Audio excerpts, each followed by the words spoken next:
Oh, hi everybody, it's Rebecca Mills here. We are going to be doing a bit of drawing this morning. I'll just set up everything and get it all ready to go. Close all of my windows on my computer.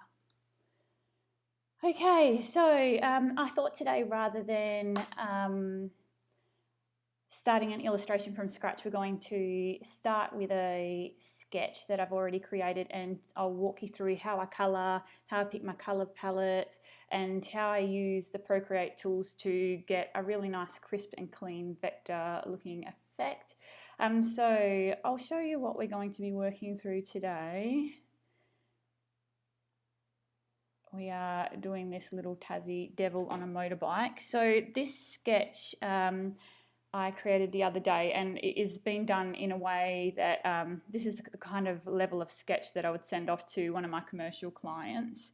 So I'll walk you through how I got to this point, but I'll start by talking you through my favourite brushes. I think all of them that I use are from Procreate's the native brushes that come with the app.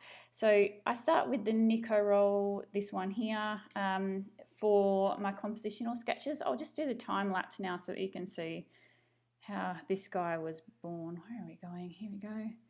Time lapse replay. So the Nico roll gives you a really nice buttery brush that's nice and thick and clean, and also gives you some crisp edges, which is a really nice way to start out your composition. I think it's really important to get out a really clean and crisp composition before you start doing your sketches. So this would probably be enough to work for if I wasn't presenting a sketch to a client, but in this instance I really wanted to have something neat and tidy to work from, and it's also good to see how it's all working together. There you go. Just adding the details in the eyes. So I apologise in advance because I'm probably going to rework those eyes, that eye, a few times today. Add the background in last in a lighter colour.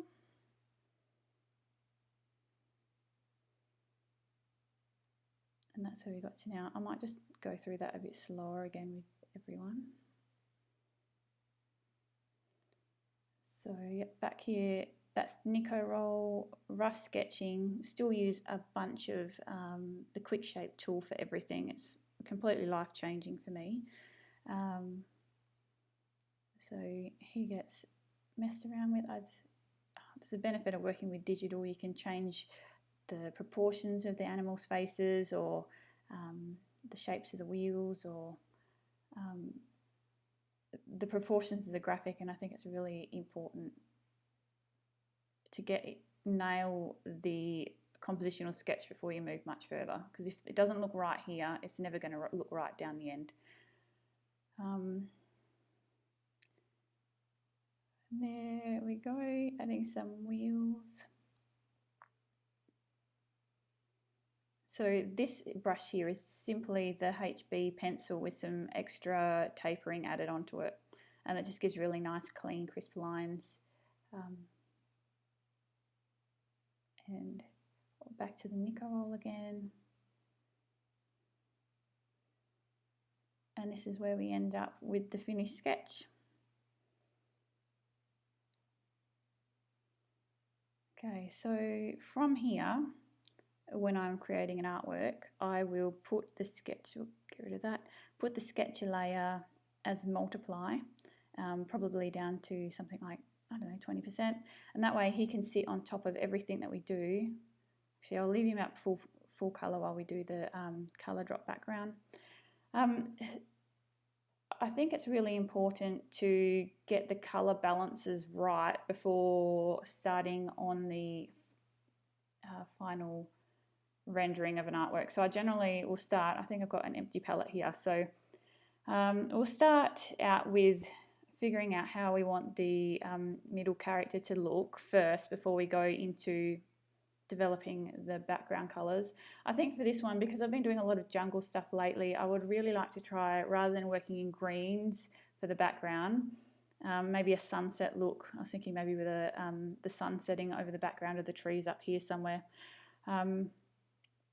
But for now, we will start having a look at the character and how we're going to colour him. So he is a Tassie devil. Now, I don't know if you've seen them, but they're essentially black and they have little white stripes on their chest and kind of like a pink muzzle. So we want him to be dark, but also have the opportunity to pull out highlight elements and also keep the vibrancy in there. So I never like to use black in my illustrations. I think it really pulls back vibrancy, especially if you're working with something that's destined to CMYK. Black seems to really make everything a little bit duller. So my go-tos instead of black are either a purple around here or a blue, which is down here. But I think this one here, because I really want to run a purple, like a really vibrant sunsetty background, we might actually start with a purple today, which is a big, I don't always use purple, but let's try that. And how we'll colour him in. So I use, for my colour blocking, I'm just using the charcoal block, which is native to Procreate. I believe it's under either the sketching or the artistic, but it just enables you to rough down some colours. Oh, I'm doing that on the wrong layer. So add an extra layer underneath the sketch. The sketch is on multiply, so anything that you do here is everything that you do on your new layer, you're still going to be able to see the shapes on top. So we'll rough him out quickly in the purple, which is going to be quite dark. But from there, we have the ability to adjust it because we've got him on a layer. So how about we do the character quite dark? I think that is a bit too dark though. So we'll bump up the saturation and the brightness a little bit.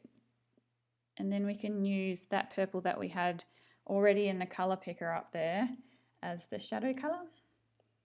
And drop him in some shadows in so you can see where that's sitting. And then for my highlight colours, I always like to go warmer and brighter. So we'll go a bit warmer and a bit brighter and a bit lighter, or maybe even towards the blues. It's good just to have a play around with things. I really like working in colours, particularly in these kind of jobs where he's not going to be going to print. So it's always good to use colours that are outside of the CMYK spectrum, because that's just a real bonus. If you haven't worked with print before, I'm sure most of you had, but if you haven't, CMYK, the spectrum is a lot more constrained than the RGB spectrum. So you lose a lot of the beautiful cyans, the really rich and vibrant magentas and watermelons and stuff just go missing. So you see them all the time in my for fun jobs just because they're a real bonus to be able to use. So I think that purple looks really nice as a highlight, as a point of difference. Block his colours in a bit. The Tassie Devils have got like a little bit of a pinky nose, so we'll go back to the colour pick from there and then pull the hue saturation slider a bit towards the pink, a bit brighter and a bit lighter. If you, I find if you do fine adjustments to colours like that, they all look like they're from the same family. They sit nicely together. And maybe his bandana can be an even warmer and brighter version of that. So keeping them all in the same family and keeping it together gives a really nice cohesive palette for the character and makes it all sit nicely together, coming from the same light source. He's also wearing a leather vest, so we need to do that, I think, in a darker colour than his body. We can add some shine to that because of the different textures.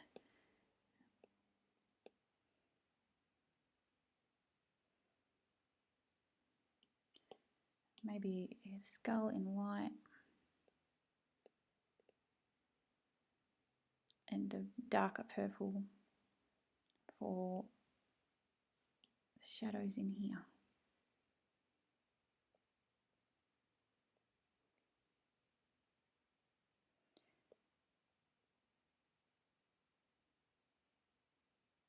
I might actually, rather than running white, because if you run white as your back colour, you lose the ability to run highlights on top of it. So we could use a very light purple for his stripes.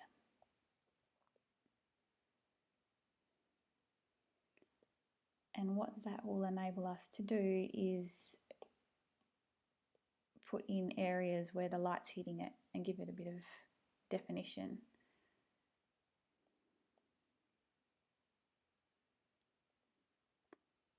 I think he's working nicely together. If you're familiar with my work, you'll see that I always add in blush. I know it's not anatomically correct for an animal that's covered in hair, but he's going to have some blush because that's what we do. So I'm not happy with that pink that I put down. It's a bit too bright, but rather than go in and redo it again, using the hue saturation slider, I can just see what it's going to look like directly on the animal. I'll pull it back a little bit so it's just not so strong.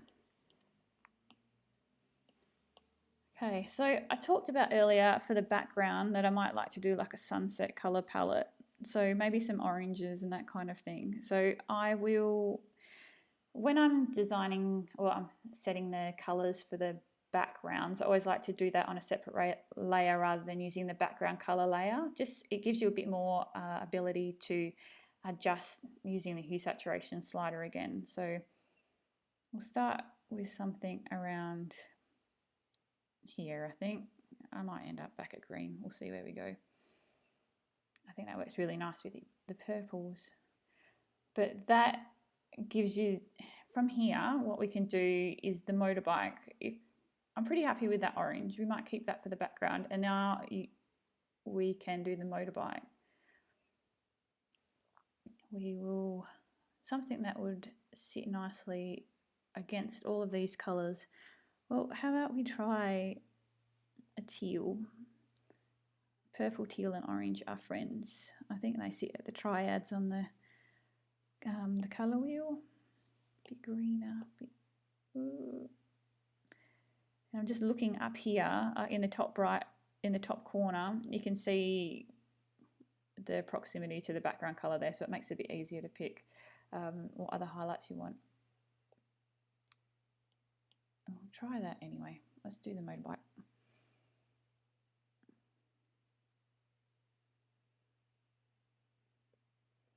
And do his seat. Might run the same colour picking from the existing rough sketch in the illustration. Might run, trying to pick some silvers. So once I've got the main character done, if I try and colour pick from those colours and then just adjust the hue saturation sliders to do the other elements, it keeps them in the same family like I mentioned before, and it makes everything a little bit more cohesive. We'll darken that a bit for the shadow areas.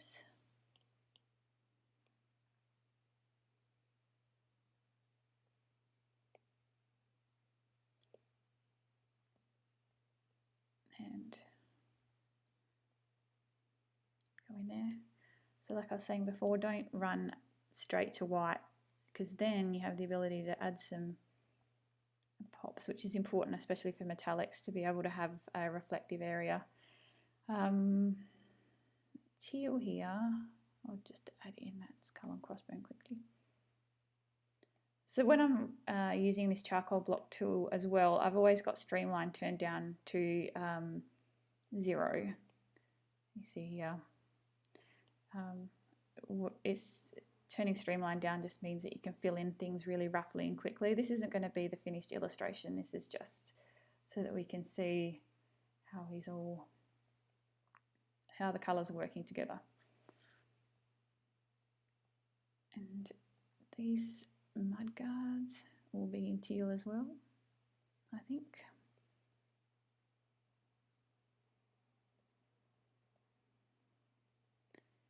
The danger with this running an orange background, and which is why quite often I'll run a cooler background, is that warm tones come to the front whenever you're creating an illustration, it's a lot easier to get the balance right if the warm tones are in the foreground, because the reds and the pinks, they always come out of the cool tones.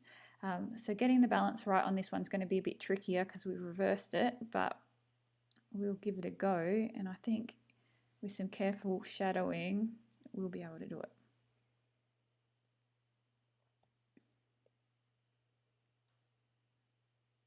We'll add some shadows to those wheels.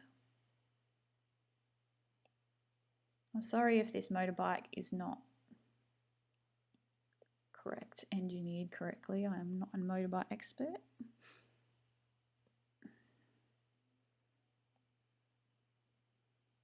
There we go. Add some light in there. Might adjust that. So I'm just going to use the automatic selection tool and select that yellow and just adjust it again with the hue saturation slider so we can get that a bit warmer so it sits nicely with the orange background. So this teal here that we've got on the motorbike needs a highlight color, and this is where we can pull something completely out of the CMYK spectrum and do a really bright cyan. Pull some light in.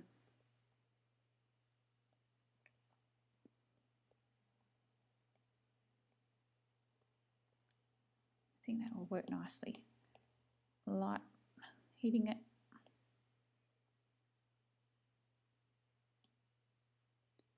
So we're not saving any of these to the palette as yet because this is just really roughing in, and once we're happy with how this will look, we'll go and add all of our colours to the palette. Okay, now I'm pretty happy with how that's sitting. Might just darken the wheels. So to darken the wheels, all we need to do then is bring up the selection tool. I'll just move it to freehand and roughly draw in a cutout section. So I just want to darken that a little bit. So back to the hue, saturation, brightness, pull them back. There we go. Maybe a bit more highlight. Pull the purple up from up here. I think that will. Quite happy with how that palette's looking. I just might add a bit more warmth up near his nose. So I'm going to just drop down over here the opacity of the brush so that I can just get a really light, on the wrong layer again, really light, bit more on his nose and maybe on his fingers where he's holding onto the handlebars.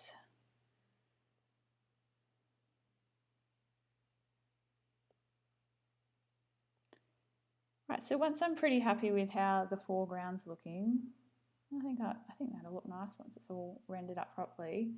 I'll have a look at the background elements. So we need to add some depth here to try and pull out that front character and also stop the orange from fighting with the front elements. So I'll start here and get my freehand selection tool. Try that again. Back to my good friend, the slider. Just want to pull back the saturation on it. It's the foreground, so it needs to be a bit brighter so that it steps forward from the elements in the background. That selection was not very good. There we go, and we'll colour him in there. Some dust coming off the back of that motorbike wheel, maybe.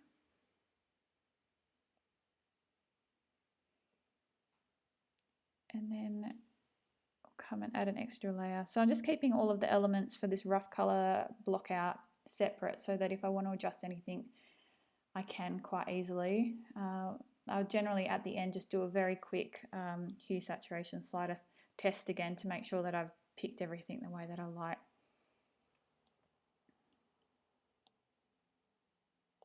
I think it's really important to spend the time to get the palettes set up properly, because it's a lot harder to do it once you finish the illustration. You can obviously go and do it, but particularly with raster programs, getting a really crisp edge on everything is tricky. And so maybe some golden plants in the foreground to bring the eye forward.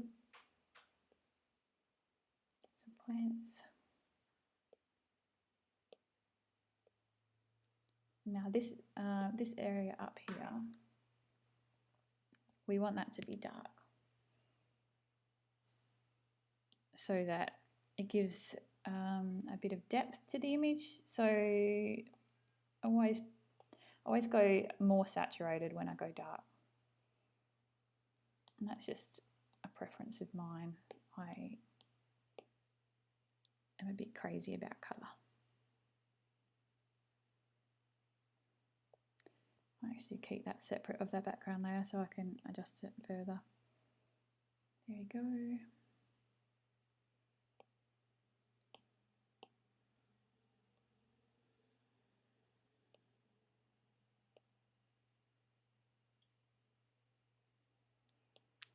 I want it to look kind of like the night sky back there.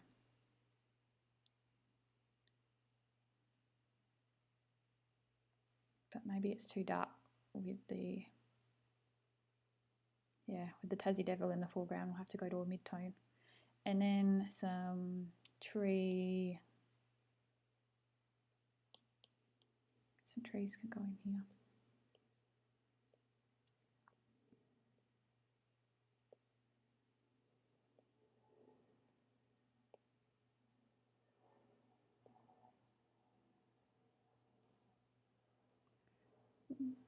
I'm not keen on that brown.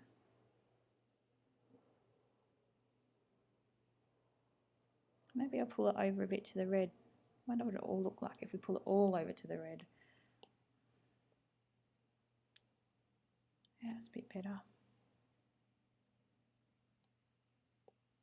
Might adjust this a bit so that the bushes are giving the character a bit of highlight. And this obviously isn't set in stone, but it just gives me a really great starting point for how I'm going to block everything out. I'm not happy with that either. So I might just start here, and then I want a brighter orange in the foreground again. Saturation up, brightness up.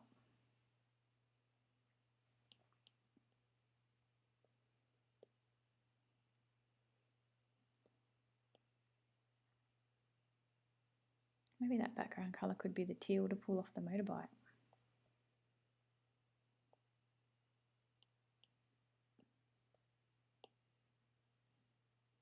Maybe it just can be a darker orange, but not brown.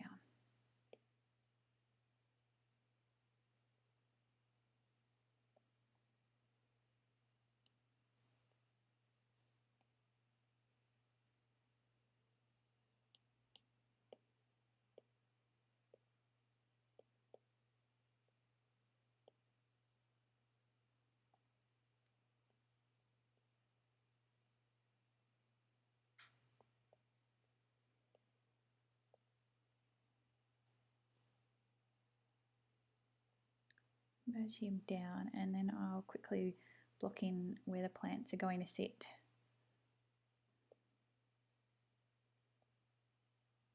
That colour needs to be more saturated. That's foreground. Quickly drop that in.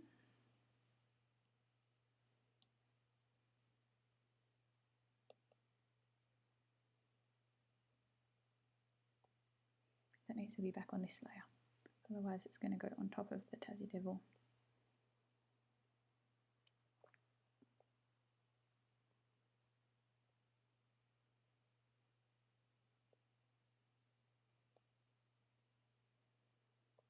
Just adding in some shadows to try and pull out the elements. I really like how that pink is sitting in the background, so I might add a bit more pink into the foreground plants to try and tie it all in together.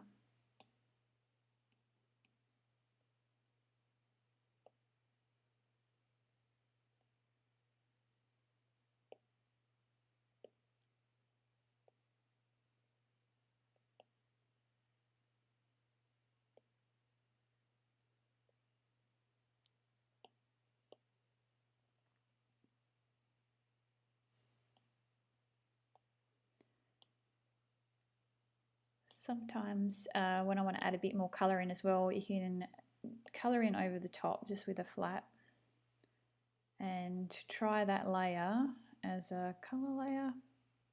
Where are we? And if you drop it back a bit, it'll give the colours underneath it a really nice tint of the highlight colour that you're running. So I'll do that quickly on the plants to try and add the shadows in. So this is just a colour layer that's using a colour that I picked directly from the background just to keep it all cohesive again. It's a little bit too pink, so I think some of the elements in the background need to be yellow as well.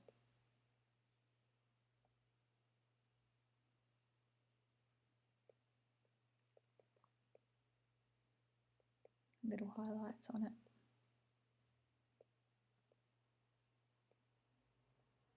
And for the live stream today, we're going to be working on rendering the Tassie Devil mainly, and then normally something like this, a full piece, would take around 6 hours. So this way you'll get to see start to finish on the development of the character, and then I'll come back later on with the final piece so we can see how it all looks together. Maybe I talked earlier about maybe being a setting sun in the background to give that real sunset feel.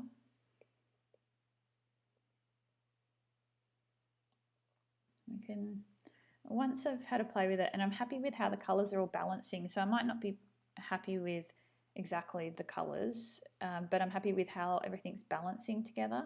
So I'm going to merge them all together just by pinching.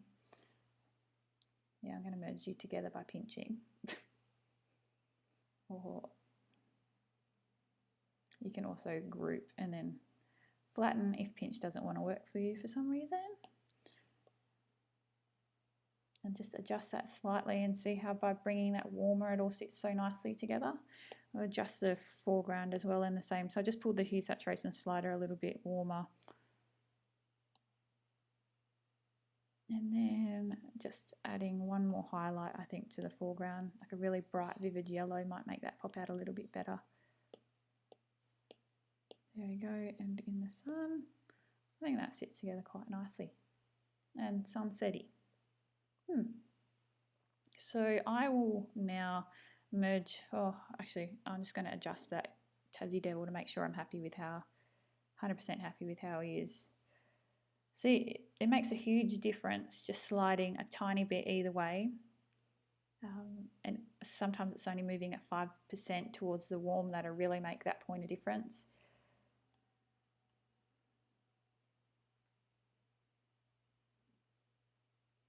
Just add another highlight, I think.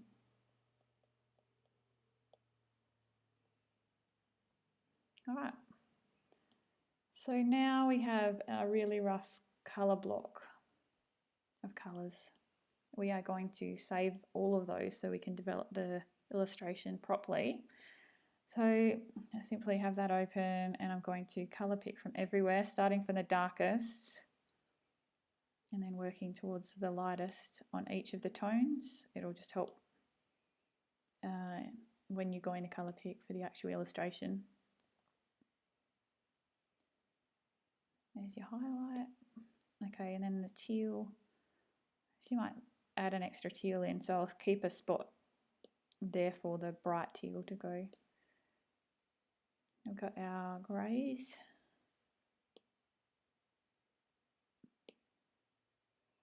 And then we have, accidentally coloured in his cheek.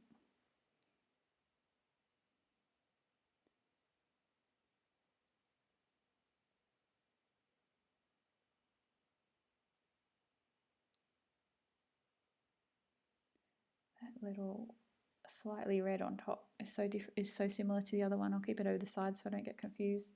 And same with the background colours. So we're going to go all the way from darkest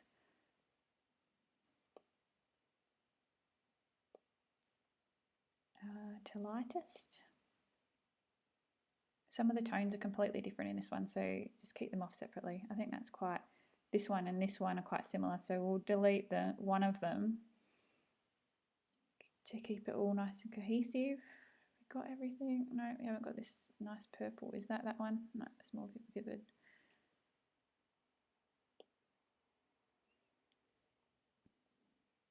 The oranges. So I'll keep this layer, I'll merge them all together. Oh, you did that time. And call it the color off.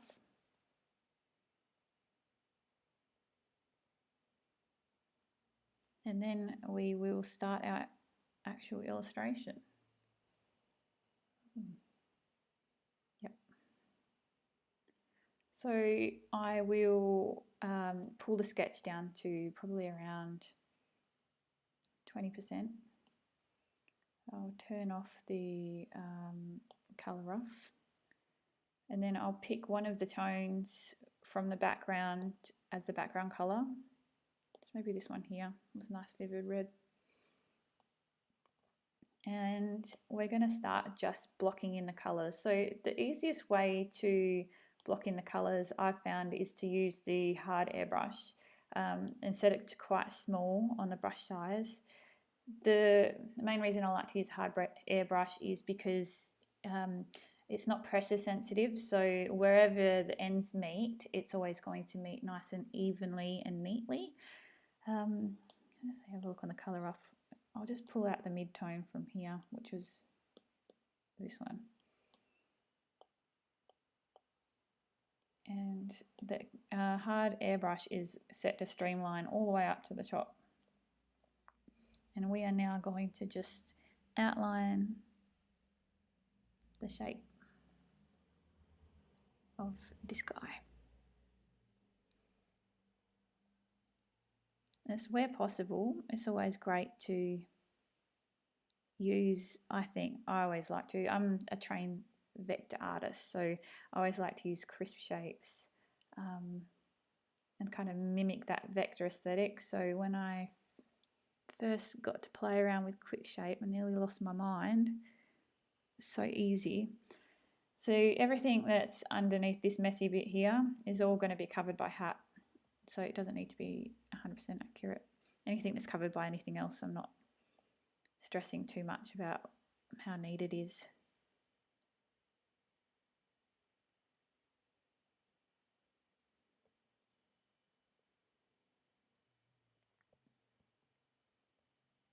Make that a nice curve. I'll make this a nice curve, holding down the pen so you get the quick shape. Sometimes if the curve is very slight, Procreate won't be able to pick up that you're not trying to do a straight line. My eraser is well too big and it's got streamline on it. Actually, I should put my eraser as the other brush so it doesn't impact on my... So this hard airbrush smooth is my other brush that I use a lot, but it's got pressure sensitivity on it, so it's not great for outlining. It'll give you, towards the end of strokes and everything, they'll be a bit... it's harder to get them to match up nicely. You have to go back in and erase sections. So come back down here. Now obviously these outlines can be adjusted at any stage. It's just a colour block at this, just a rough colour block.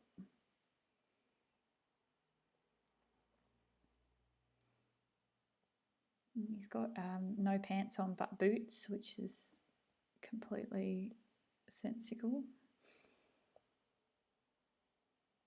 And the boots can be included in this colour block as well because they're not anatomically correct, but they are the exact same width as his legs.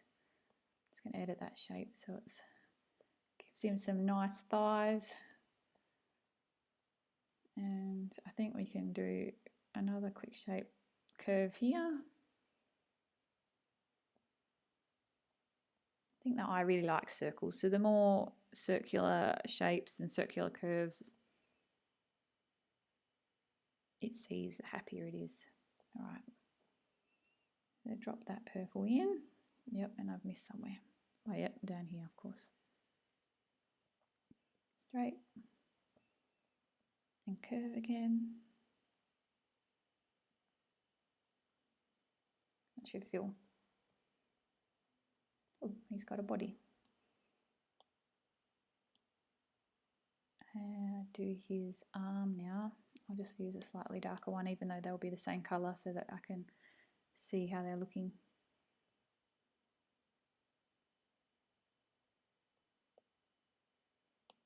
And I turned off streamline when I adjusted the eraser before, so I'll just fix that up. And got a bit of an arm happening. So I'll do the hand on a separate layer because the hand has to sit on top of the handlebars. So this will just be his arm.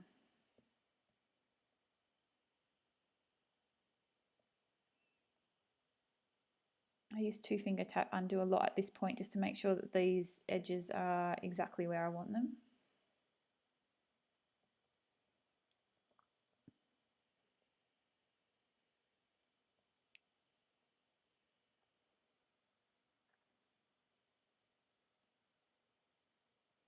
He has an arm.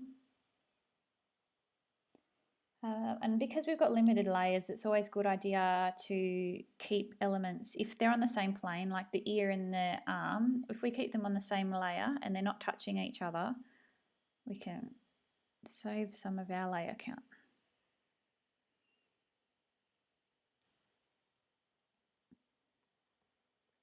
So that means in between those 2 layers there will be another one. What colour do we do his beanie? That purple.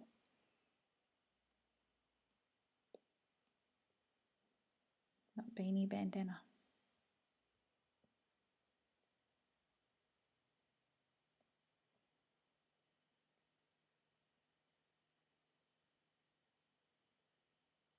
Another quick shape. Make sure this line is connected to this one, and then another quick shape there.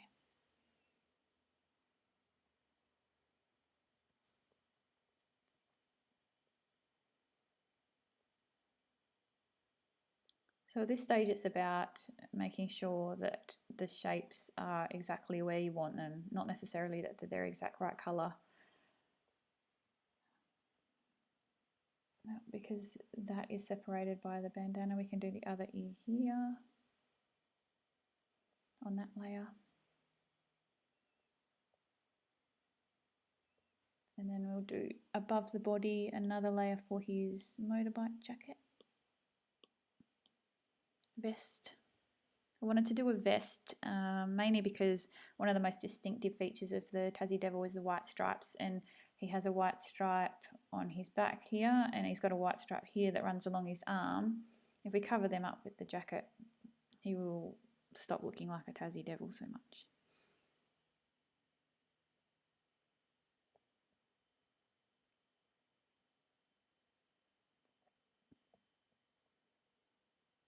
Just trying to use quick shape as much as I can.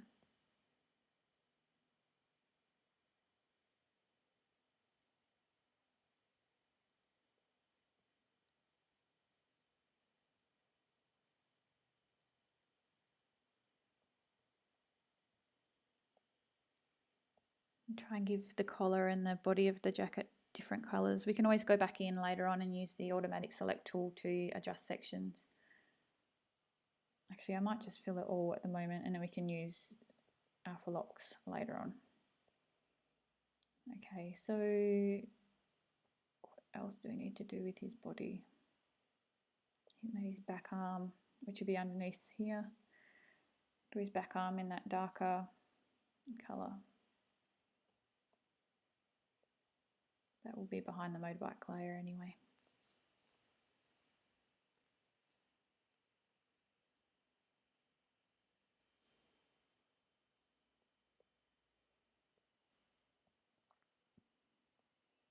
Right, so that is him pretty much blocked out.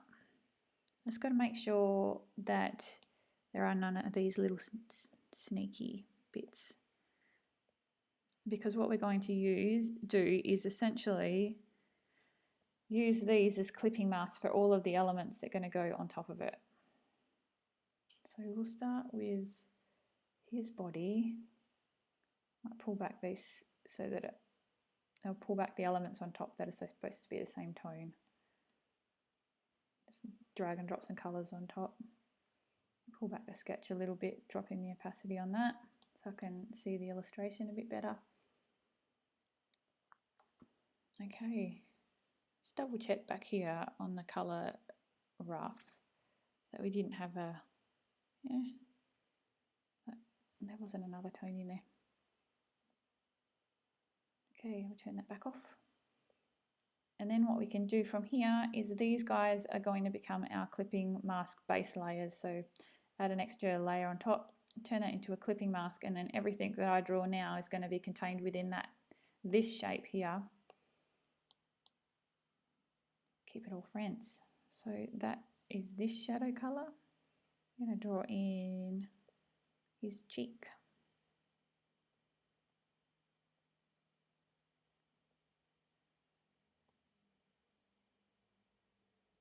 You still have to make sure when you're doing your fills, if you're using clipping masks, you need to close the line that's outside of the clipping mask because it will fill out the whole layer if you don't. I actually might add a tone that's halfway between these two. So a nice way to do that is just to drop the opacity down on this one here. Resample. I'll chuck that here. I'll try and remember that's our mid-tone. And put the opacity back up and drop that in. So now we have a mid-tone and a darker shadow. You can turn on alpha lock here, and a quick easy way to do alpha lock is 2-finger swipe. It makes it a bit easier if you're switching alpha lock on and off all the time, which I do. And drawing assist, but I'm not using drawing assist so much today. It gives us a nicer, more dimensional shadow with different steps to it.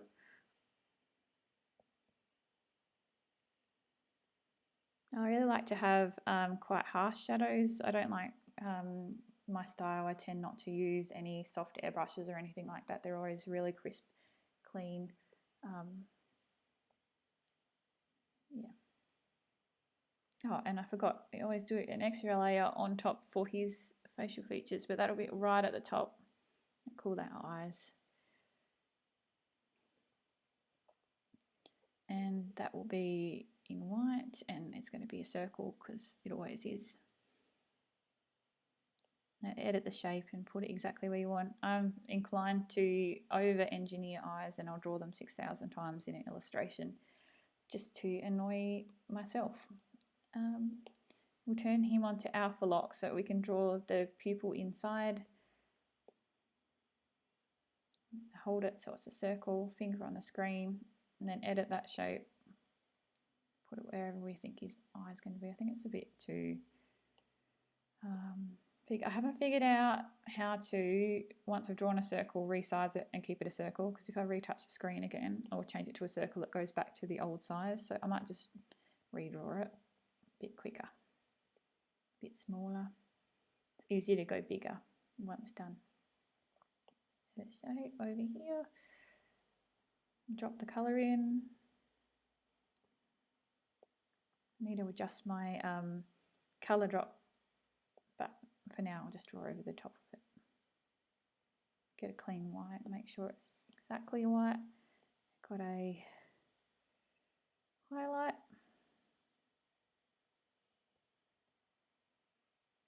And there's his angry eyebrow on top, which could be, I think, angry eyebrow. An extra layer on there, so I'll try this colour.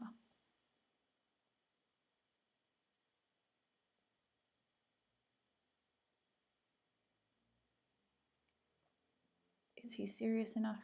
It's pretty serious.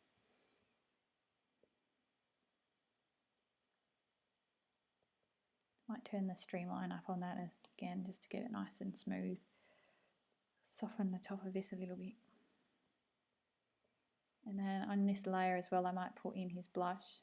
Every self-respecting Tassie devil on a motorbike wears blush.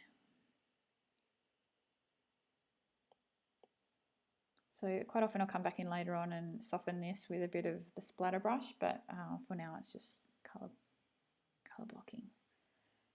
Okay, so back on this layer we can add in his muzzle colours, which is this over here.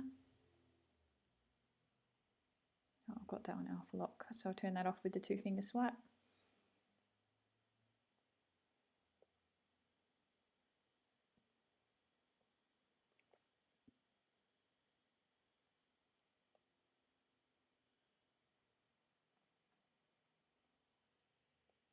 Make sure I draw outside so that those are connected up. Colour drop that in there. And I might, on top of this layer, do in his nose, which was going to be the same colour as his blush, wasn't it? It doesn't matter that it's going outside the shape at the moment because we're going to merge it down to the clipping mask shape below. Merge down and then he will be clipped.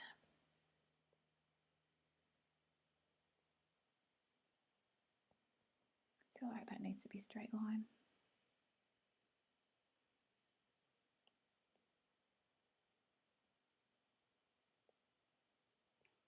I might try and adjust my fill.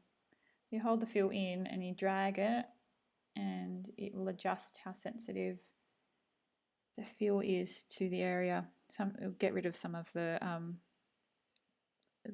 very fine lines around the fills. I think I might run this colour behind his eye as well because that will pull out the detail a little bit because we're working with such dark tones.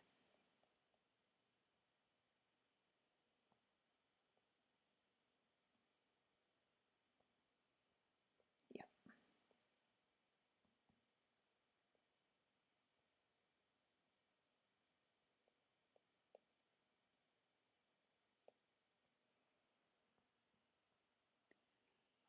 Always trying to get rid of pointy edges.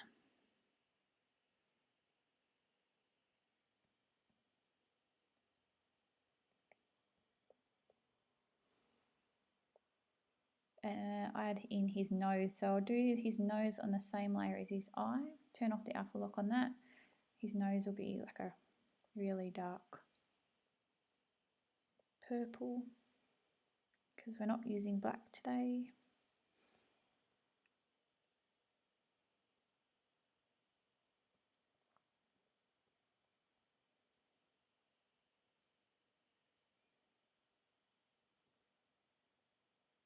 Yeah, he looks mad, which is just what we want.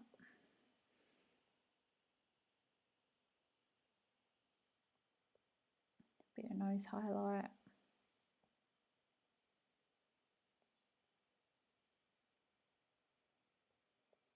Now we're going to do his mouth.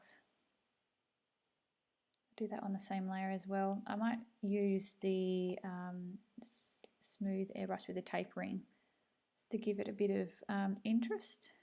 It's a little too big though, so pull it down and that'll enable us to get a really nice variable width stroke on it and a bit of character.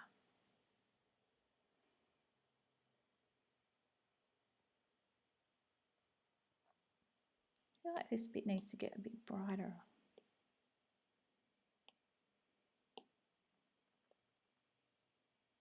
Pull the saturation up, that's all it needed.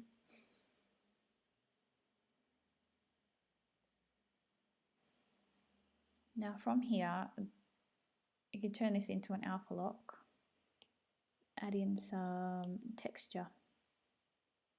My favourite texture brush is the splatter brush, which is just under spray paints. So right there, I'll pull up into my favourites. Just gives a really nice grainy look. It kind of mimics the airbrush from Photoshop tool that I used to use a bunch before I got Procreate.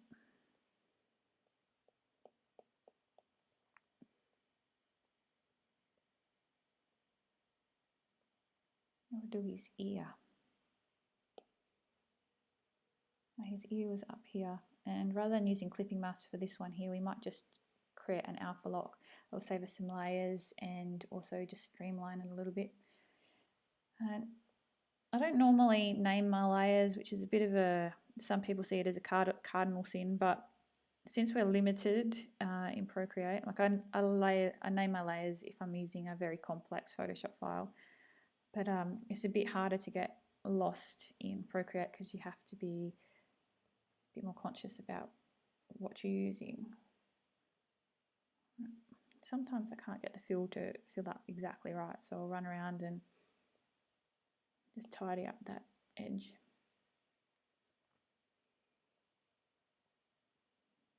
And the other ear was back here, so we can also turn this clipping master layer into an alpha lock as well and draw directly onto it if we want to. And because we're doing shadows, that might be a good idea. So we're going to just add the shadow to his ear.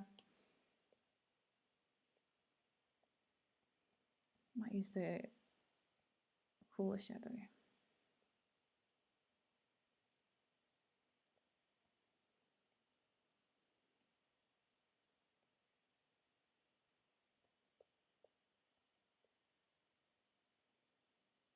I feel like he needs his highlights now. Should I do on this one? His highlight was that. I don't know if it's going to be enough. We'll see.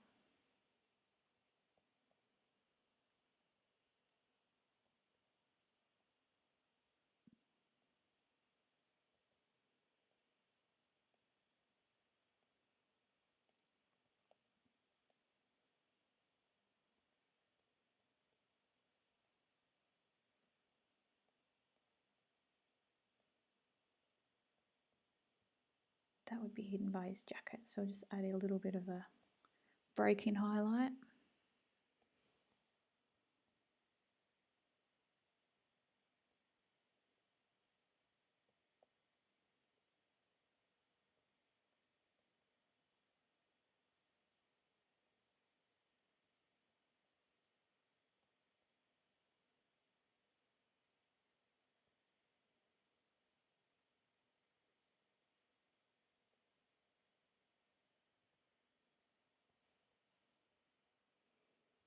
Now we'll add his stripes, which we do on another clipping mask layer. So if you want to save the set a layer to clipping mask, if you have a clipping mask here above another layer and you want to add an extra layer that's clipped to it as well, all you need to do is add the new layer in between the two and it will automatically be a clipped layer. So I don't think I saved off that really light purple. Turn off that. Yeah, I didn't.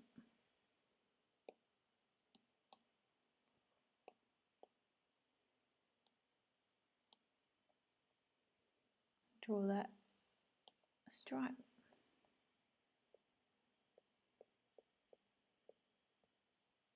And his back stripe.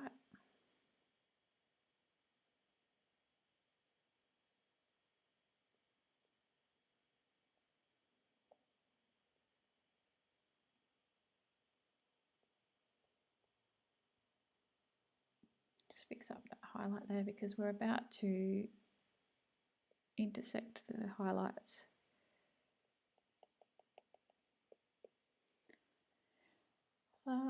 You might have noticed on the giraffe commission that I did and also the orangutan commission that I did that I like to intersect the highlights a little bit really blockily. So what I would essentially do is create a selection of that layer which has selected the white areas, and then on this layer here which has got the highlight, now pick the highlight color of the stripe and draw that in. I've got to turn it onto alpha lock though. And then that will give you the intersection.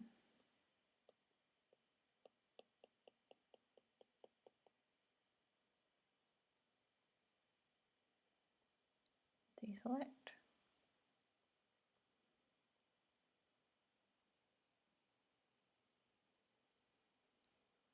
Add some highlight here.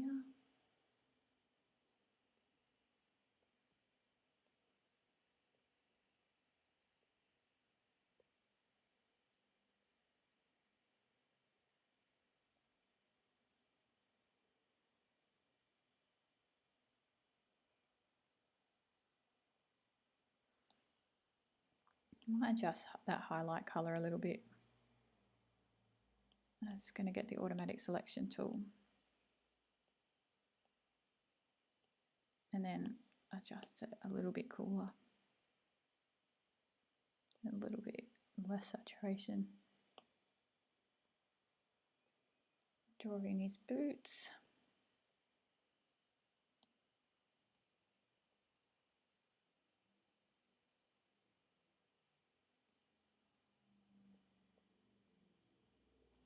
Highlight on his arm.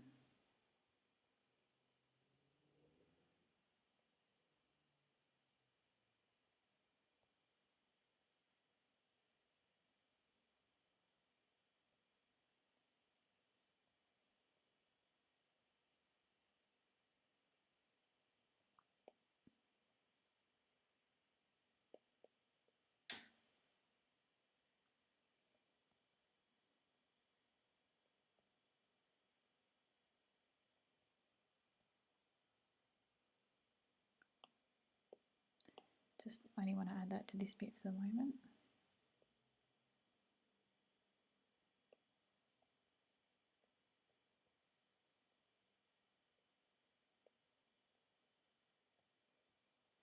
And then on the stripe, pick the white and intersect that highlight.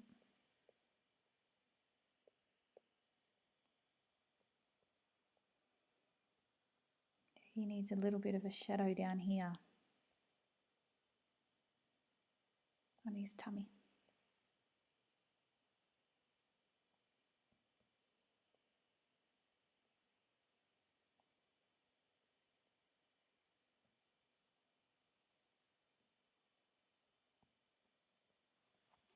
So I might now start work on his jacket. So I'll add an extra clipping mask layer on top of that and try the smooth pencil. It's pretty much the only textured brush that I use when I'm drawing actually into the illustration to give some highlight points.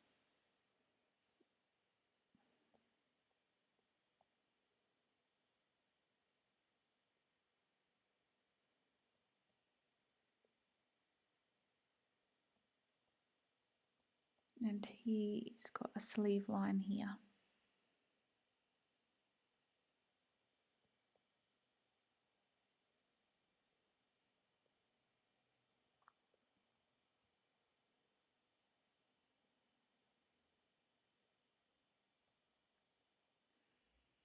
So I know I put a skull and crossbones on the back of him. So I'll add that. I just had to turn up the opacity of the background because we've got such a, of the sketch, because it's such a dark background. So that will be a clipping mask again. I'll do white. I'll go back to maybe this one. Drop in the skull and crossbones. I'll do that actually in that light purple that we had before so that we can add some highlights to it later.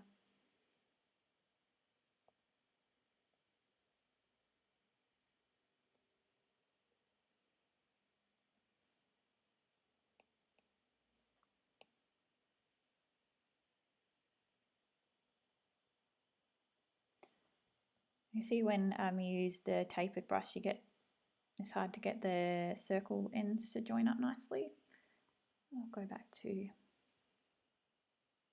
because we're erasing, I'll go back to the smooth without tapering.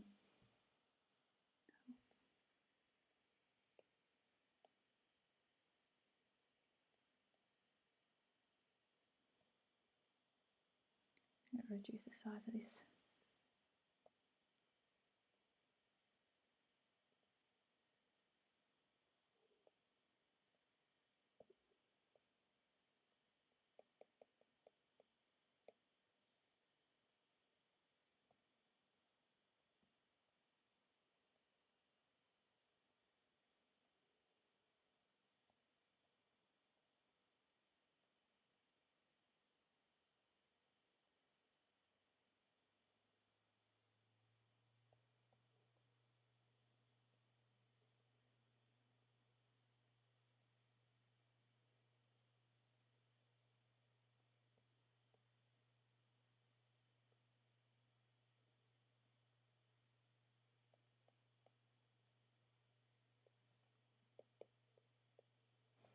There you go. Now it looks a bit more like he's in a motorbike gang. Pull down the opacity of the sketch again. We will add in the highlights on a different layer for the jacket.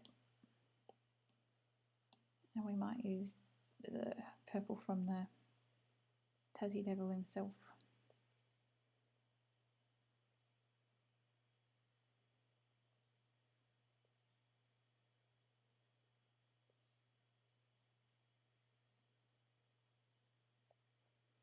Use that as a selection to put the highlight onto this one. I'll put him onto alpha lock.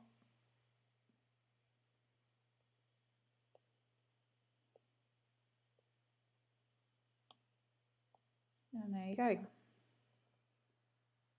So he just needs some detail on his boots. I don't like to flatten anything until the last minute, because the moment that I do, I hate myself for it. Might reduce that size of that pencil. Not that much.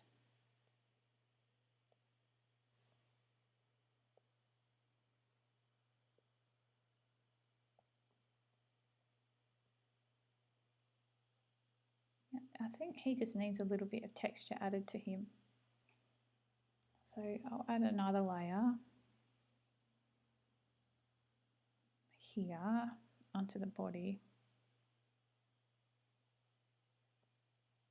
to add some of this colour texture. So put that below everything. Add in the splatter brush. Make it a little bit bigger.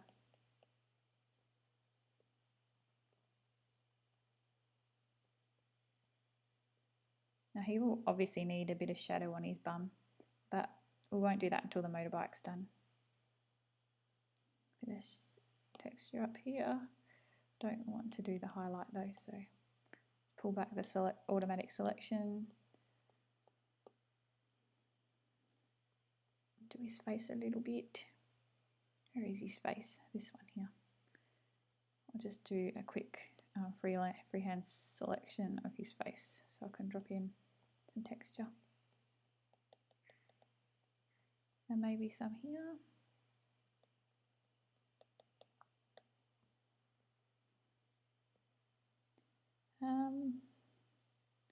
Oh, and he needs a bit of shadow to define his leg, which we'll put on the other shadow layer that we had before. And go back to the hard airbrush. Oh, not that big.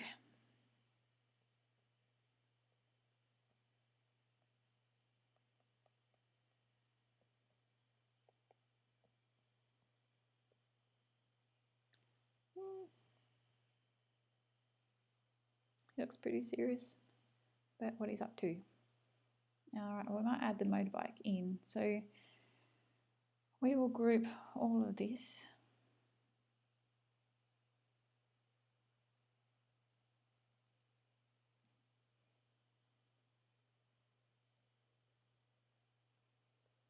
So that we can be nice, efficient illustrators, and then we'll start blocking in the elements for the motorbike.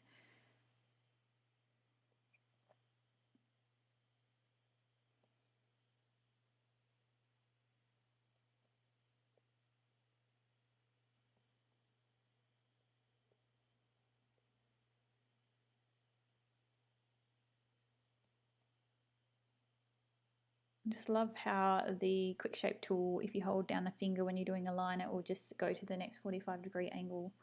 It gives you a really nice crisp look.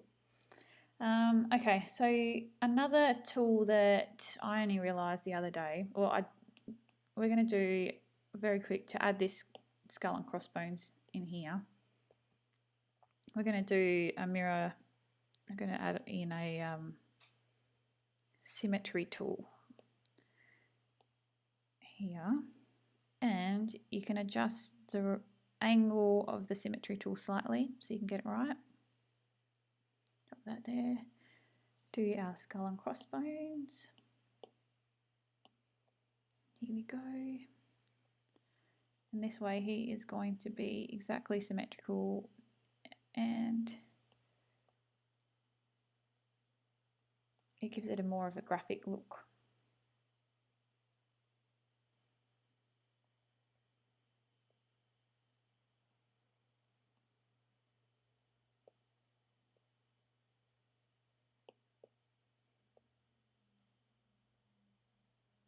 And that means these bones will be exactly symmetrical as well, like every self-respecting pirate would want.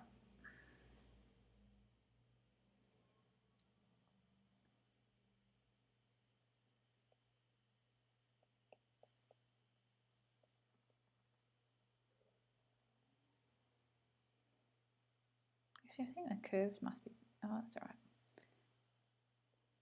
Now we will add some eyes. Actually, I'll make them circles, so yeah, we've got it on the right one.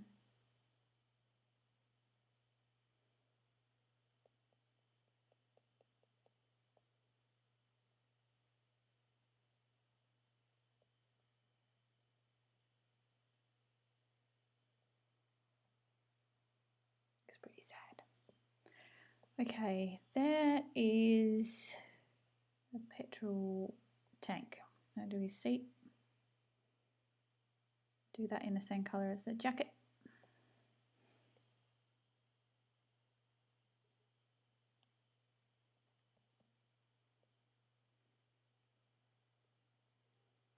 I realise I got his bottom sitting on top of the back mudguard. Don't think that's right, but we're going to roll with it and hope that no motorbike purists tell me off for it. There we go.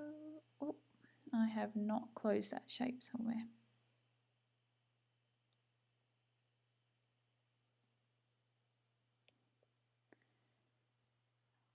I'll do the engine, which was the dark grey. It's going to start telling me that I'm running out of layers in a minute, and that's when we go back into the last group that we made and start merging. And clipping mask tool, the best thing about it, I think, is the amount of layers that you save. Before that, every mask that you added to a layer counted as a layer. And you needed, if you had a bunch of different layers or masks to the same thing, it just used up a lot of space. Draw these pipes in as single strokes. I'll get a nice consistent width.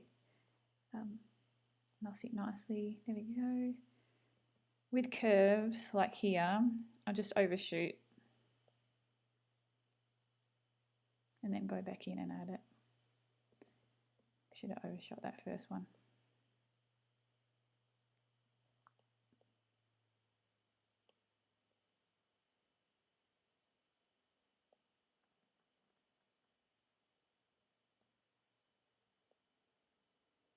Line that up to his foot.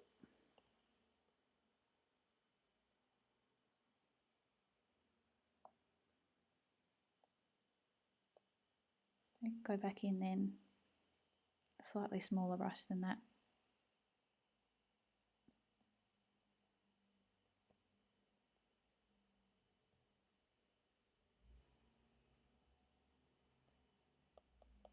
Now every artist has got different ways of working. I've seen some that will go back in and try and get it clear. That's too big. That will try and redraw the stroke, but I find it really tricky to get the lines to match up to the right point.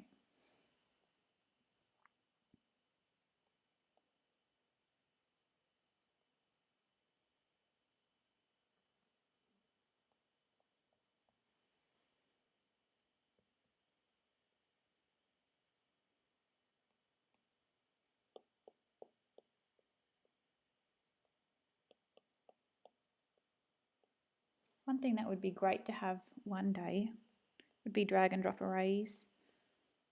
Maybe it's already in there and I haven't noticed it, but it would make it a lot easier for big sections like that.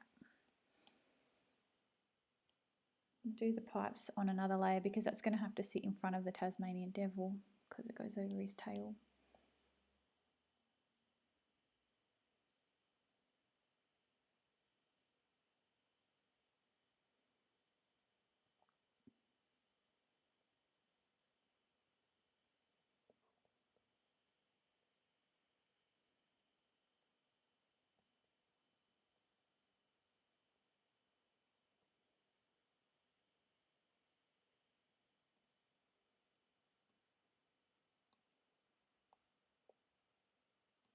Just going to do the ends of the exhaust pipes.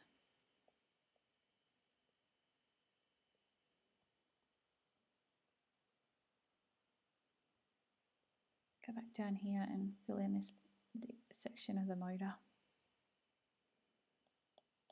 Now we're going to do the wheels now. So what I'll probably do is draw one of the wheels and then duplicate that for the back wheel, just for, I know it probably seems lazy, but at least that way you get completely consistent shapes and textures and saves time. We're all about saving time. So I'm going to pick a dark for the outside. Quick shape that circle. I might remove that drawing assist. Remember how I said it's better to start bigger. Didn't listen to my own advice. There you go. I might pull up the sketch a bit more. Turn off that drawing guide. I didn't want that. Draw that. Actually, I will keep another layer. My layer hoarder.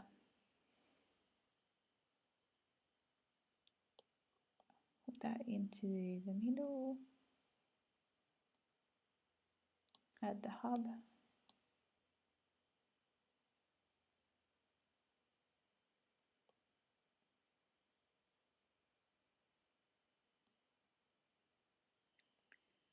Now I'm going to try, I've been thinking about how I'm going to approach these wheels. The other wheels that I do on the giraffe, they were just simply flat shapes, but I think I'm going to add some texture to these ones. So I was thinking about this last night at 3 o'clock in the morning. I might do the drawing guide, edit the drawing guide, turn it onto radial, put that on the wheel. And then I'm going to try and see what copy mask, turn on drawing assist. It looks like I bought these seamless pattern brushes the other day, and I've actually been really enjoying seeing how they can be used in Procreate, especially this wiggly one, because I always love those wiggly type shapes. But I got these off Creative Market for like $4, and they're amazing. So I will. So the way that the pattern brushes work is essentially it will do the pattern in whatever direction the artboard is on the screen, not necessarily the pen angle. It is the artboard on the screen. So I'll get one of the segments completely up and down. I'll reduce the size. I'll get like a zigzaggy one, I think. No, this one looks good. Rocks. Yep. And that's kind of like real nice texture. Put on multiply, pull it down a bit. Now I merge that down and get rid of that drawing guide. So I'll add in the tyre walls now, which are just a flat link. Oh, still got drawing assist on. Notice in the new update that even if you turn the drawing guides off and you've got assist on a layer, it will still keep it. It will still do drawing assist. There we go, and then make it a bit bigger. Looks tirey.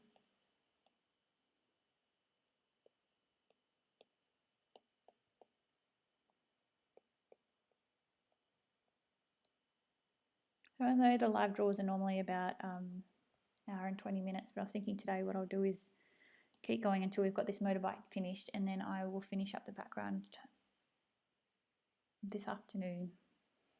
Just wanted to show the whole process of developing a character. Okay, so that tyre now, I shouldn't have merged that. We're going to unmerge that.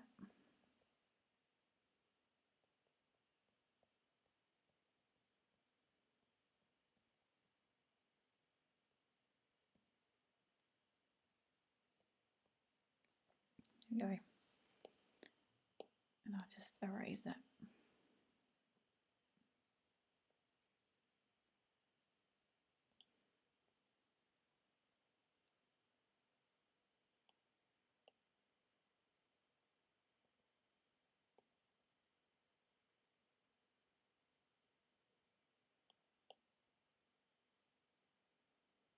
I decided I didn't want to merge it because it will, by keeping it on a separate layer, it will enable me to add highlights a lot easier. You can just use alpha locks instead of trying to individually select all of the different tread patterns and save time. I am a layer hoarder.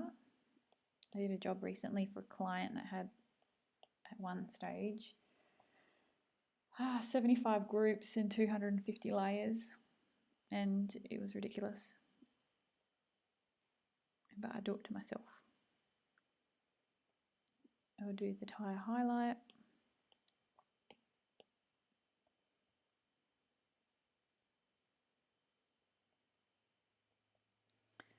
Alpha lock.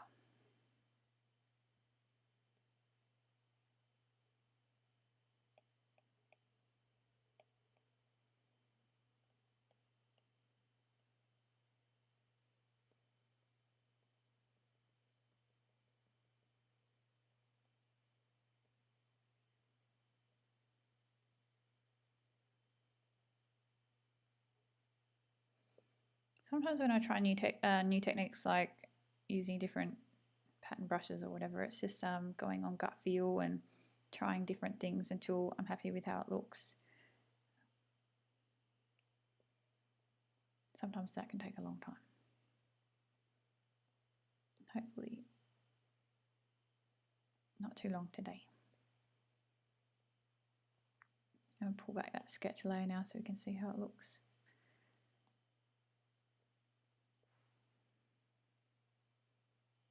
Draw on the inside of this hub. Draw alpha lock on.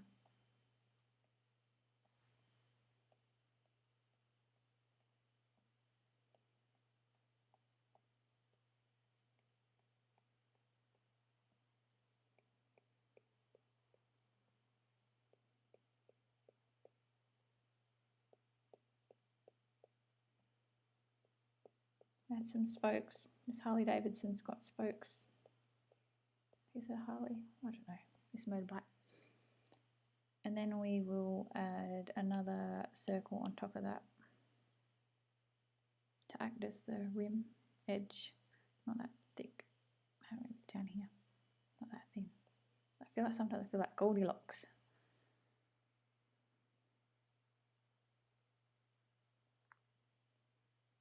Alpha lock that. And a bit darker grey.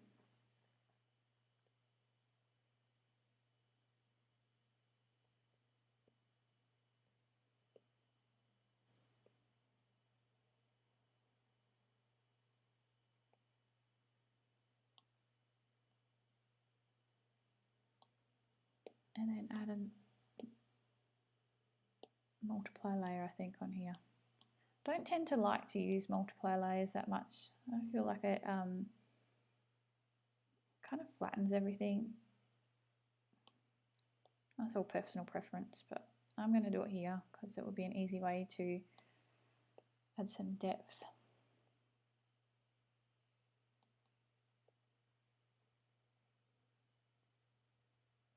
I think I might remove those strokes.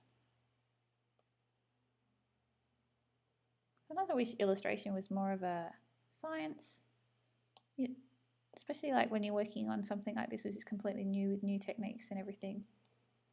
I'm not really sure where it's going to end up.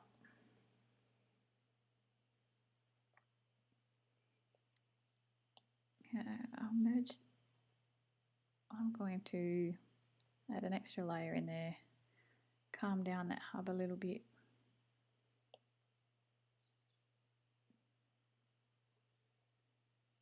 By dropping the opacity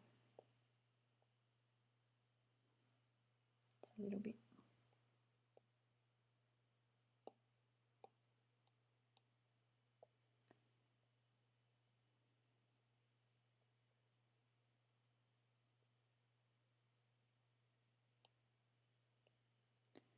Draw in the shockies.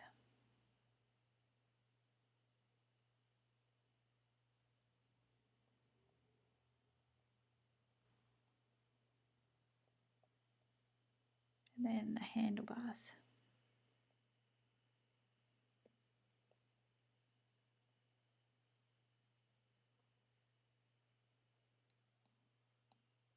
See, I might put that,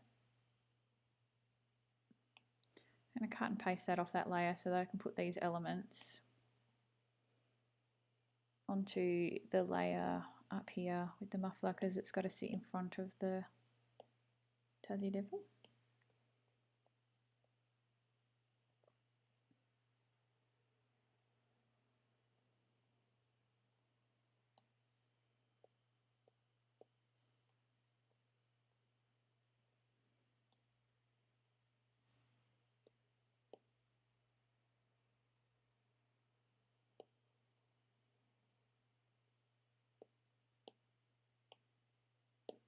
I'm going to try and add some highlights to the tyre treads.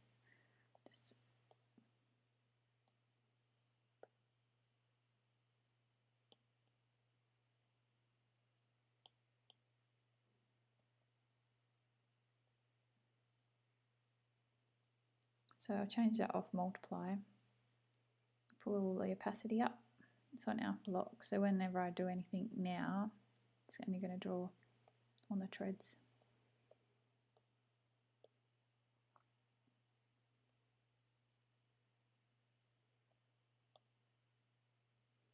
I'll go back in as well once I've done both wheels and add the specific shadows for the different elements that are sitting on top of it.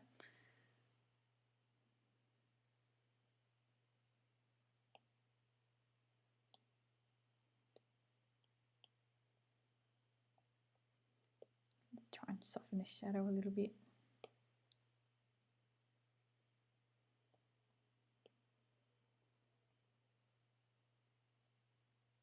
And then get rid of this little line here. I think that needs to be erased off there. And add on here really subtle tyre wall, so maybe this colour. A lot of it's just about trying things until you're happy with how it's looking. I might use this. So this pencil that I've got set up here is exactly the same as this one, except for the tapering is turned off. And obviously I don't have smoothing on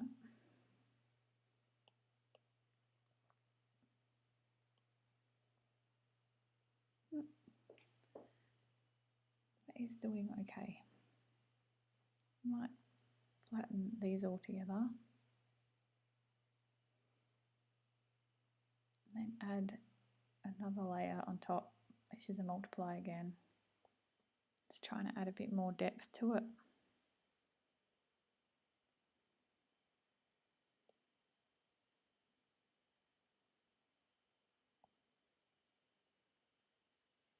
I frustrate myself sometimes, go back and rework different elements so many times. But I made a promise to myself when I started illustrating that I wasn't going to do anything that I wasn't 100% happy with, so this is where we are. That hub needs some highlights, but we'll do that once we've done both wheels. And put magnetics on down here and make sure that they're both aligned correctly. And I'm now going to merge that down. That one, add on some unique highlights. That'll just make them look like it hasn't been copied and pasted. Not that there's anything wrong with copying and pasting. Mainly, I think the eye likes a little bit of uniqueness. So I'm going to use some pencil tool for some more like hand-looking aesthetic. Back down here. And I'm going to add the shadows, so I'll do that as another multiply layer. So clipping mask on the wheels. We will pick out the airbrush, pick a dark purple. Now when you do your shadows, try and mimic the profile of the shape underneath.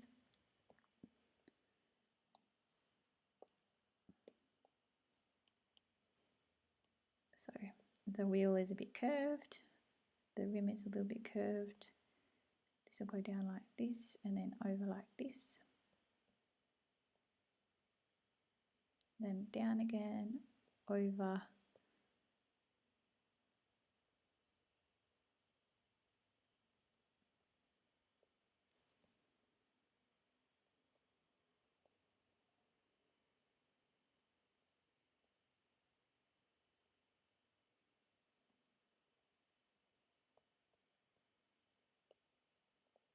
helps just to give a bit of 3D effect to the shapes.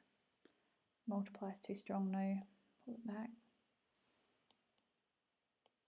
Do the same thing here, but this whole section in between the two pipes will be shadowed.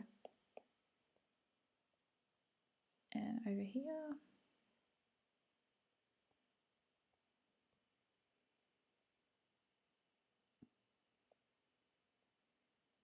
Same thing.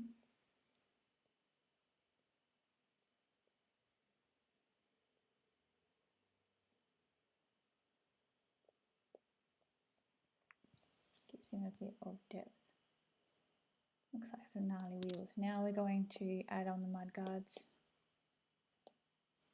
which will be circles again in that teal.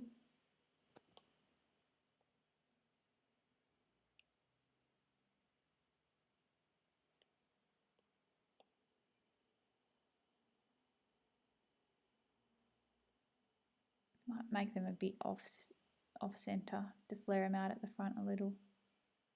It's not exactly a circle.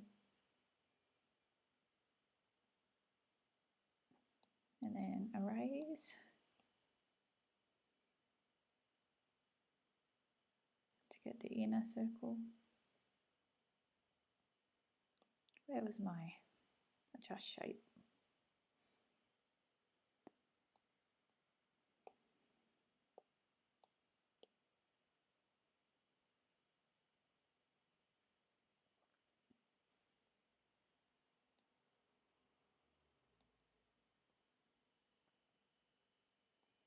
Now I'd like to have a nice smooth line here because it's a kind of curved, pull up the streamline. Reduce the brush size.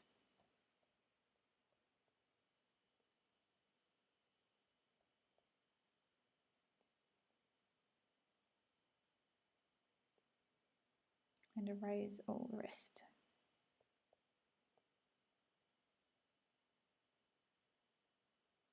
Think about making things out of geometric shapes that makes my brain happy. Here we go. Here this needs some shadows and stuff, but we'll duplicate that for now, and then we'll add some unique shadows to each end.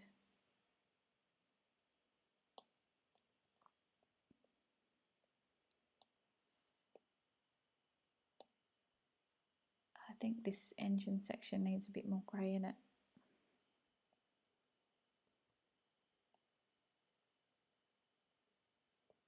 Need to adjust my layer order.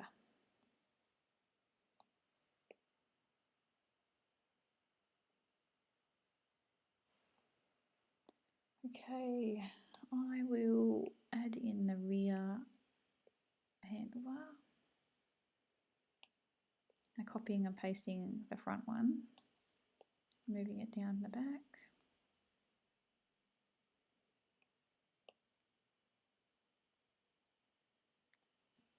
Add a light. Start with the circle. Did I colour pick that from before? Nope.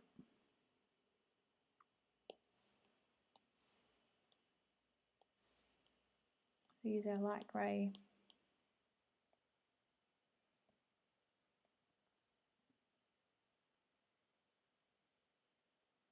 Before we fill it, we'll alpha lock it and then add the highlight. And then from then we turn off alpha lock, we just drop in our yellow. Doesn't want to, there it goes. And we can finish the shape up. I'll do that on another layer and then, surprised it hasn't told me I've run out yet.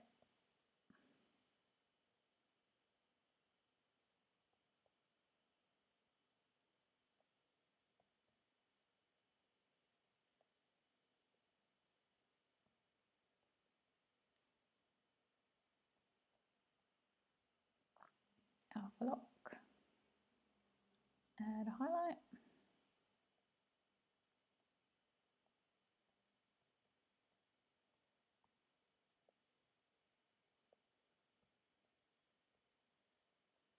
have a lighter grey than that? No. I'll make one.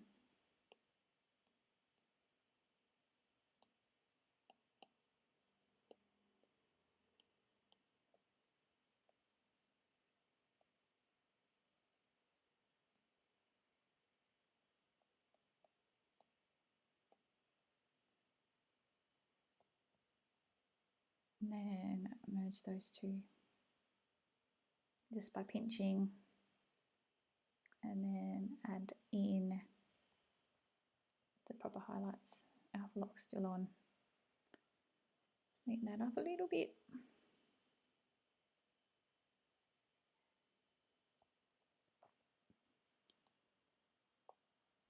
Okay, it's coming together. We will add in the shadows on the hubcaps. So put that onto, actually I might clipping mask these. I'm going to use the splatter brush and I'm going to pull that down. And if I splat in here, and then use the eraser tool on top. Not that big.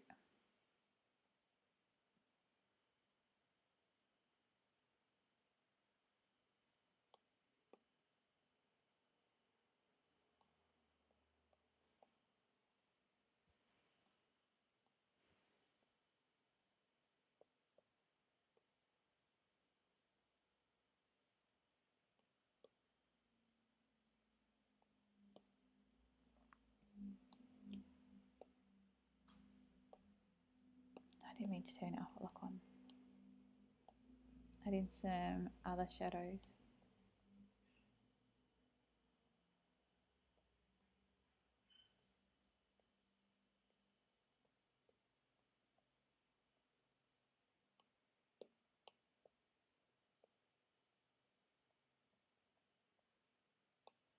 Still a bit of mess here.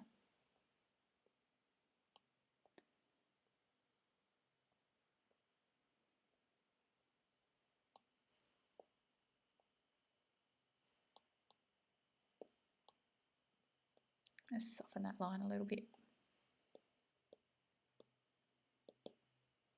Now we're going to do our highlights,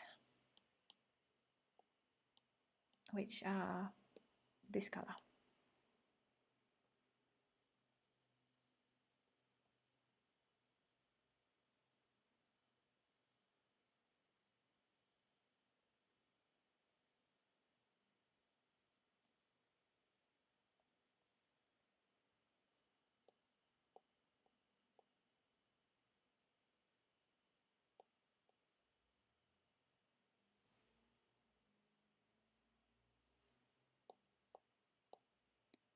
Pulling down the strength of that a little bit.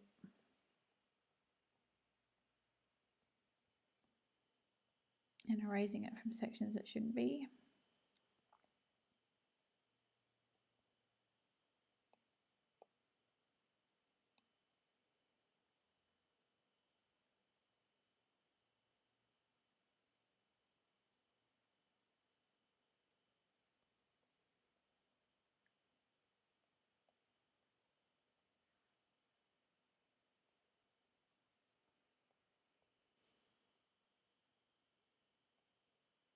I think I need to do the petrol tank for it to look right.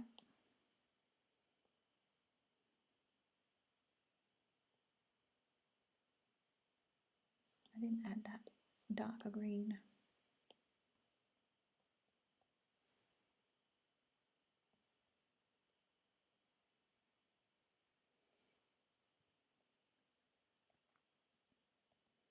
Actually, I might do this as a clipping mask.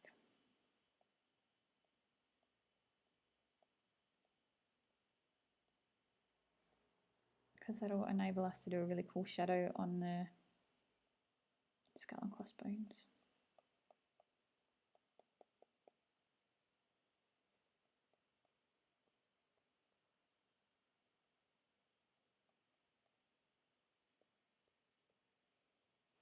Now we select these and go up here, turn it on alpha lock, turn off the assisted, pull this bright green and draw in here.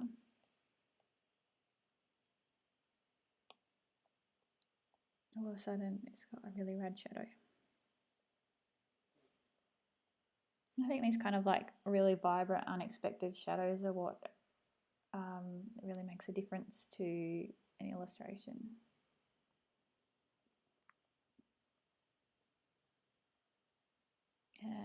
Add some highlights to the petrol tape.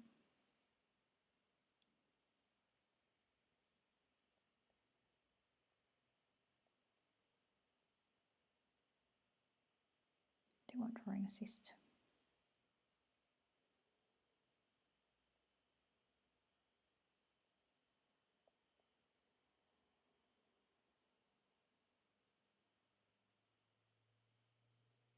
Happy with that highlight, yep. Just try again.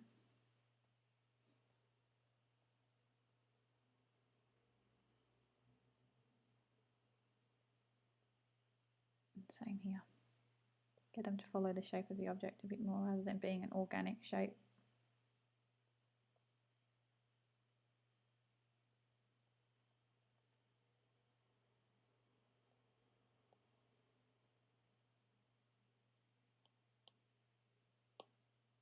Add some texture in here maybe.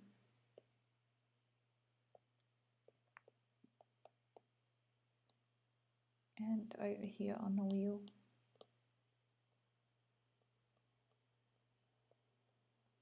Add the highlights to the middle parts now. So down here we've got the pipes. They need to move back anyway to behind here. Here. Oh, maybe actually they don't need to go to here and I need to erase a section. Stop thinking you clipped. There you go.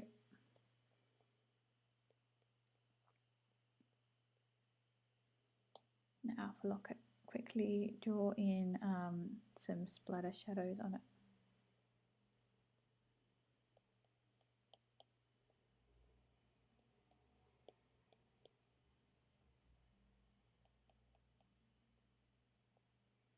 Then do the same up here. But because they're quite close together, I'll need to draw a selected area. And then down here. I just pull that back. Oh.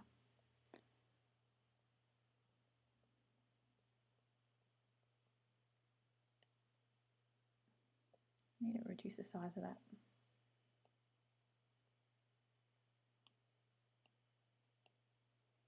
Then the highlights.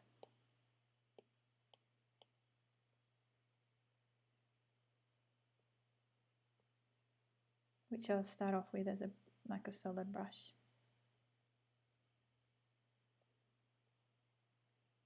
Pull back a little bit. And then add another layer that's not pulled back.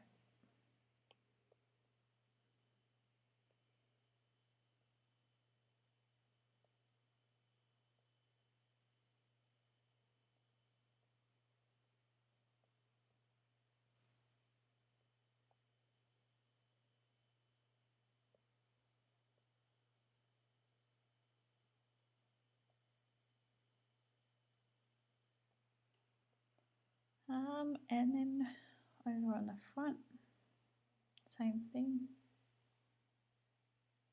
The pull back layer here.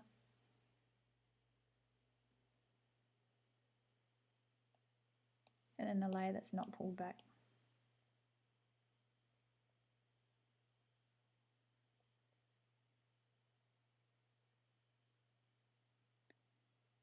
I'm going to draw the grey over the top, but I should just clear off that.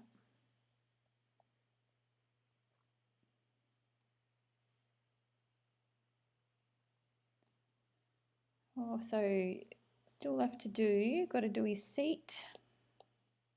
I'm going to merge these the hubs together, just pinching Gonna merge the petrol tank together. Here's his seat. Now we'll use the splatter brush tool with it on alpha lock, no clipping mask. There you go, and then some pencil.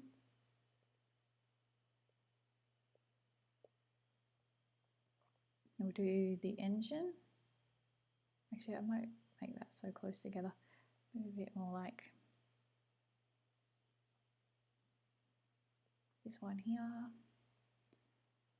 Do the splatter brush tool, alpha lock, pick the dark one, make it a bit darker, and add our shadows.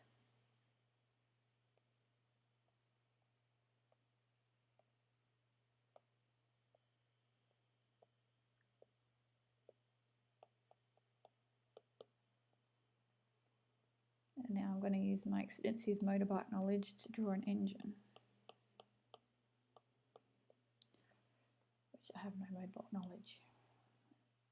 So let's do pencil tool, turn on our sketch again, pull it up a little bit, back down to here, and we will add in some motorbike, completely technical, correct motorbike details. This is, not sure. Yep. I think there's like something here.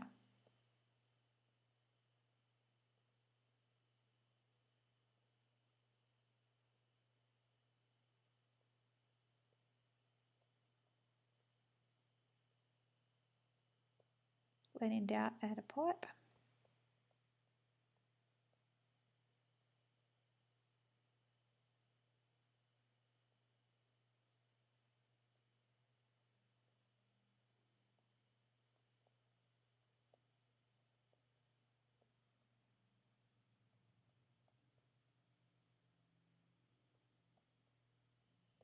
You might add a pipe in here.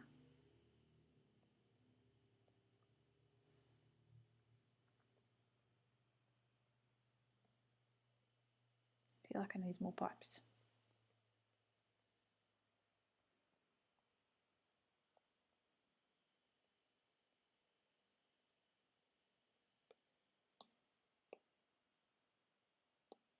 Looks like a bit like a motorbike engine, kinda.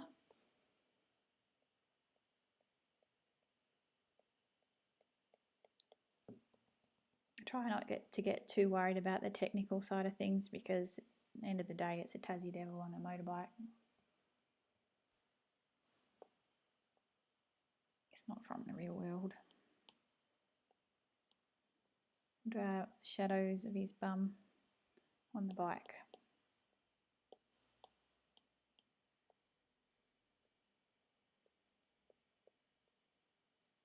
I've used the multiply a lot more than I said I was going to.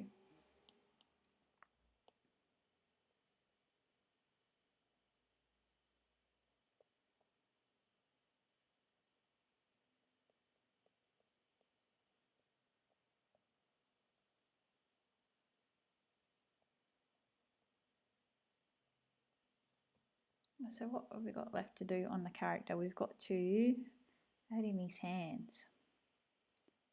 So I might pull down the sketch a little bit again, merge the bottom bits of the motorbike. This needs to go a bit darker. That's the background handlebar.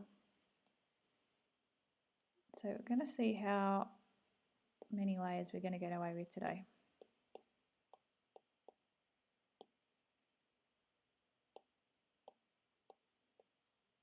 So I'll merge the motorbike together just so I can keep track of where I am.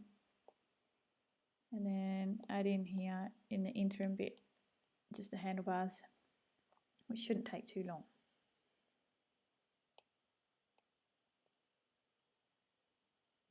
But that needs to be right up the top.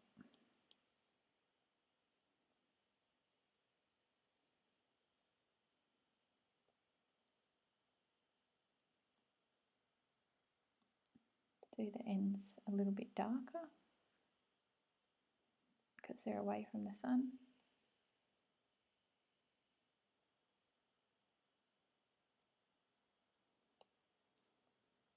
I always find I'm working upside down or something silly like that because the way the curves are, it's normally right. Don't have other people watching. I'll do the same thing that I did over on the seat.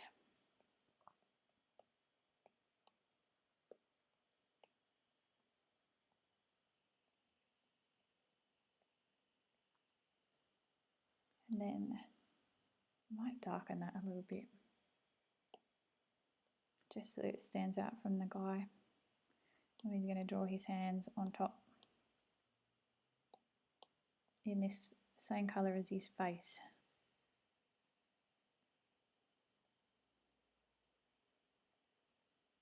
He should really be wearing gloves, but I think if I put gloves on him, they'll be too dark on the handlebars and you won't get to see that they're there.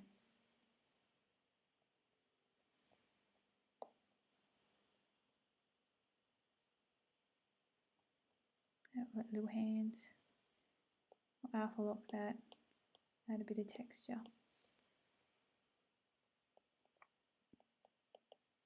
And then can go back in with that same colour that I had before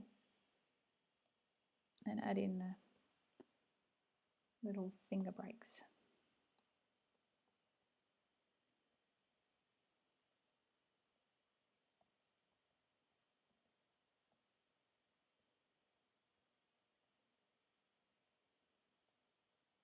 I put tassels on his handlebars in the sketch. I think that would be a good idea because just add a bit of interest. So I'll use this one.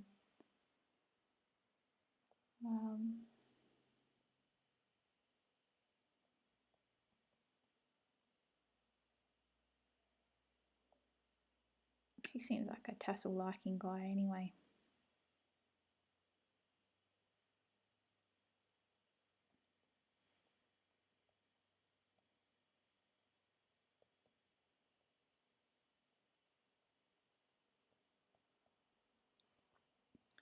Just add a secondary layer underneath that so that I can add shadows to the tassels.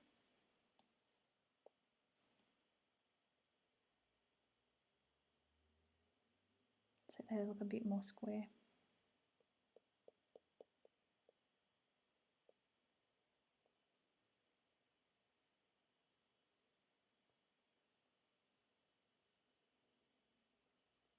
I think they'll add a bit of movement as well to the illustration, but who knows, I might delete them by the end anyway. It is a journey.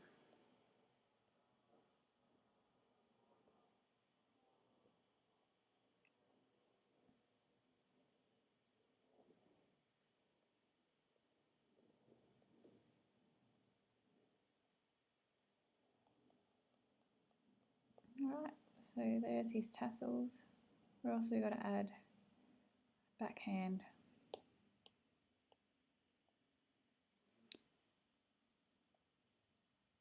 Oh, turn off alpha lock again. Maybe I'll just add an extra one. I'll merge that down because we're done with those. The backhand. The eye won't focus much on this guy anyway, so generally foreground elements. Oh. Drag and drop. What are you doing?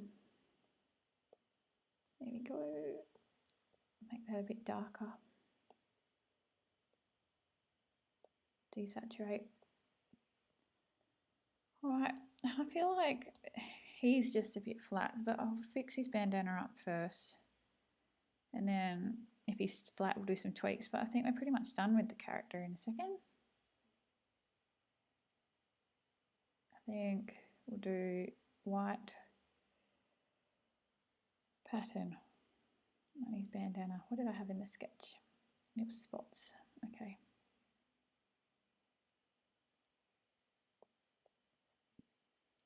Just going to draw some little spots.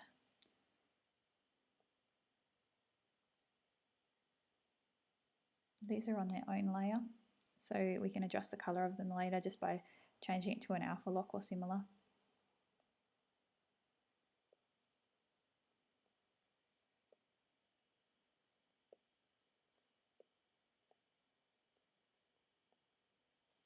There we go. That might need to get pulled back. So yeah, if we do alpha lock, change it maybe to the same color as his cheeks or something like that. You're going to have to add shadows to the whole bandana.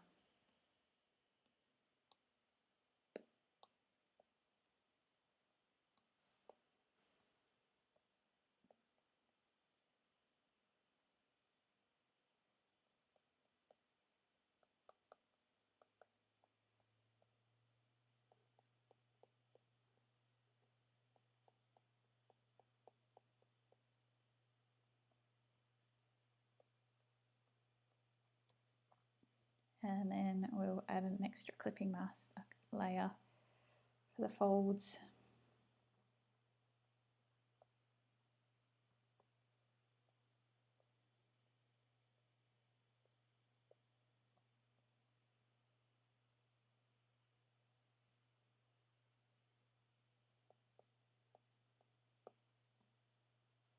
And then one more layer, which is going to be another shadow for the ear.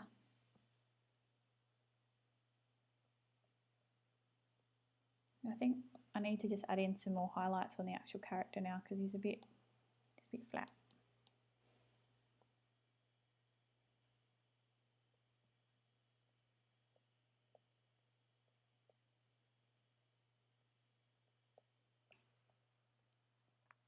And then we're done.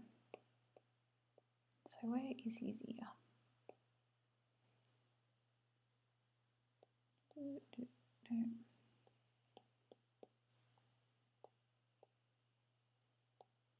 I might pull back on his blush a little bit as well, just by erasing that with that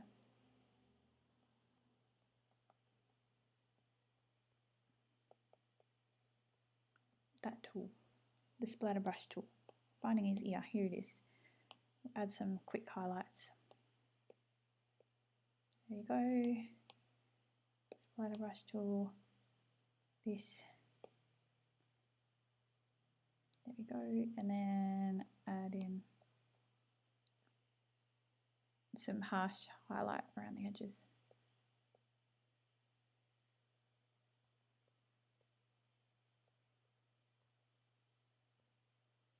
Maybe some shadows in the ear.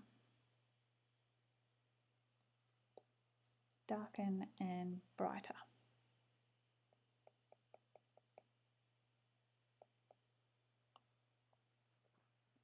And for the back ear, which was back down here on this mask here, I might merge all of these together now.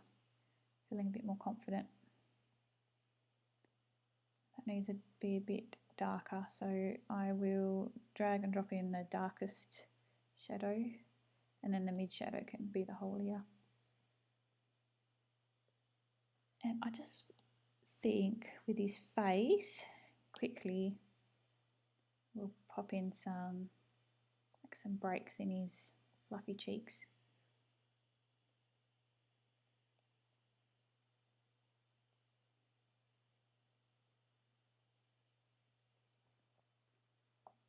Make him look a bit more graphic and a bit more interest.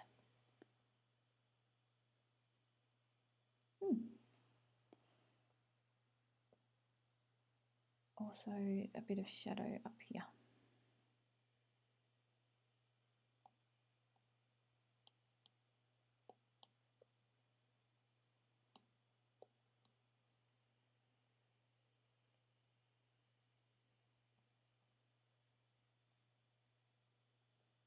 So I think once we add in all of the background elements, it's going to work really nicely with that colour scheme. Might need to be darkened a little bit actually.